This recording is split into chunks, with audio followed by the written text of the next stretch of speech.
በዓለም ካሉ ወታደራዊ ማዘዣዎች ሁሉ ግዙፉ ነው። And it's Egypt's new military headquarters.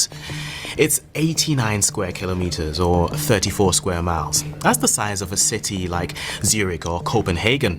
ዝነኛ አሜሪካ ፔንታገን የዚህን 1/4 ያክልም። የተገነባው በግብጽ በራዎች መሃል ነው። ስያሜውም ኦክታጎን ነው። Egypt has built something big, something huge and futuristic. They're calling it the Octagon.